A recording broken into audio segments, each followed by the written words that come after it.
It's an LS1. Pulled it from a wrecked 2004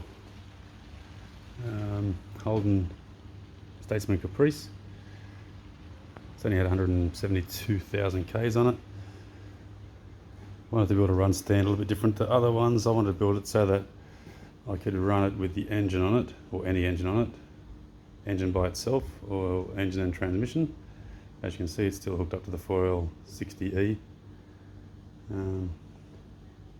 Still a bit of tidying up to do with the wiring. I need to keep it fairly long because I need the wiring to suit this 1935 Chevy Master that I'm about to get stuck into, but a bit more on that later. Some of the things I have to do, the Caprice doesn't have a actual radiator cap to the radiator. You can see it's the Caprice radiator, it's just blank. I had to put a remote cap in and a overflow tank. See down here where I put the battery mount, fuel pump and the fuel filter, small 5-litre fuel cell. There's the fuel pressure regulator, ECM mounted on the side there, and I've got O2 sensors all still hooked up in it. The shifter's still on it so I can shift through the gears while it's on the stand. Haven't quite worked all that out yet,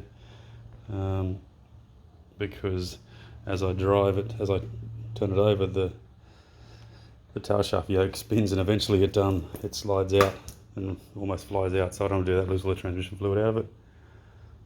Pulled these mufflers, red back mufflers, out of the Caprice.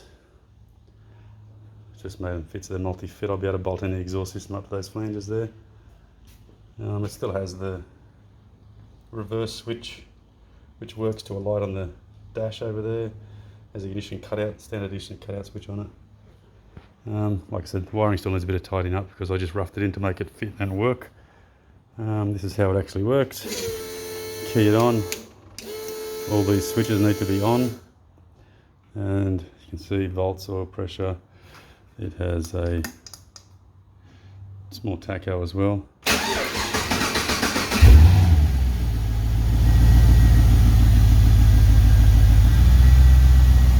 And you can hear it start up.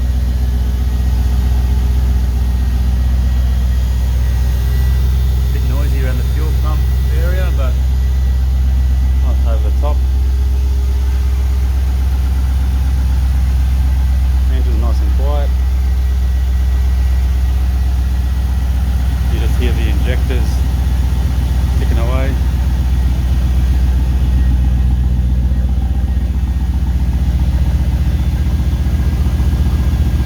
Nice little throaty rumble.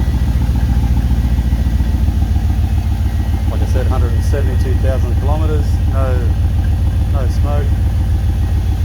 Runs really good. Put a lawnmower throttle on it, so if I want to rev it, I can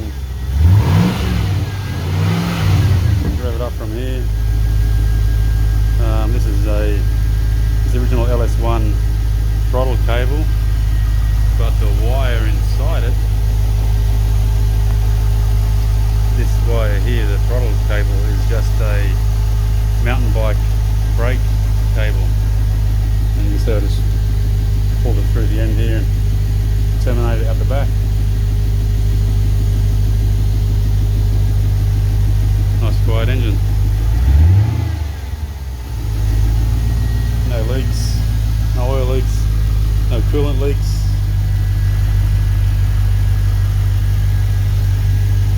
Yeah, that's pretty much it. Turn it off, you just turn off all the gauges and the fuel pump. Battery off. I really wanted to get this engine running. Programming the PCM was the toughest bit. Trying to find the correct program. This ECM, as you can see down here, the OSID 1225074. Quite a tricky one to find the correct tuning information for. But eventually I found a method of doing it on PCM patcher. Just patched over that part of the vats and come out here one night, 12:30 at night, hooked up the PCM, plugged it in, turned the battery on, and the whole girl fired up. You can see down here the fuse box. Purchased a cheap Chinese fuse box. It's got all the instrumentation and startup relay in it, fuel pump, fan 1, fan 2, and the air conditioning fan. It starts up both of them when the air conditioning comes on. It works pretty well. I've checked it all out and it's working good. I added a couple of ground cables to this motor. They're pretty much known for poor ground, so you can see I'll just bridge one over the back from head to head. There's one on that side of the head there. There's one from the battery straight to the stand. There's one from the battery up to the battery switch, and then back down from the battery switch. Two of the ground cables you can see here. One goes to this side of the motor, one goes to the other side of the motor. It's fully adjustable. Made a couple of brackets here so you can undo them, slide the engine mount position forward or backwards, which takes the relay fuse panel with it, and it takes the PCM stand with it as well. The back's telescopic. You can undo a couple of bolts here and slide the back in or out. At the moment this is set up for this LS1, but you know, it's just got the LS1 stand here. I'll just make new stands for the top of these brackets. These brackets also slide in and out. You undo the bolts, slide the stands in and out for various engine orientations. Same with the rear mount. I just made a mount that went straight under the cross member mount at the top there. It's currently just sitting there, it's not bolted in, but it's not going anywhere. It's fully bolted up at the front. A little bit of an oily motor. Now I know it's running, I'm going to strip it down, re-ring it, put some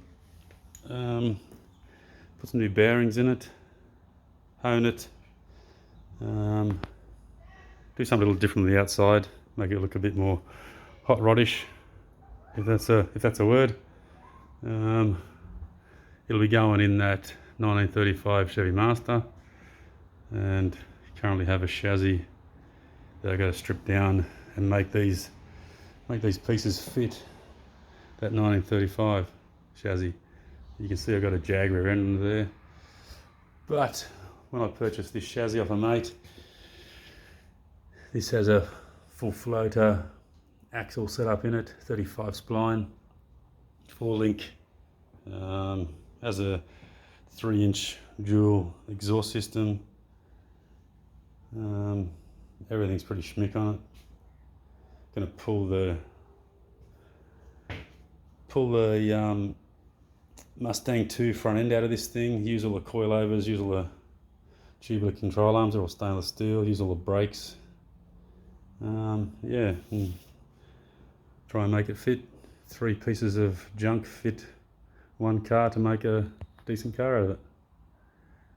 So stay tuned, I'll put out some more videos when I get around to it.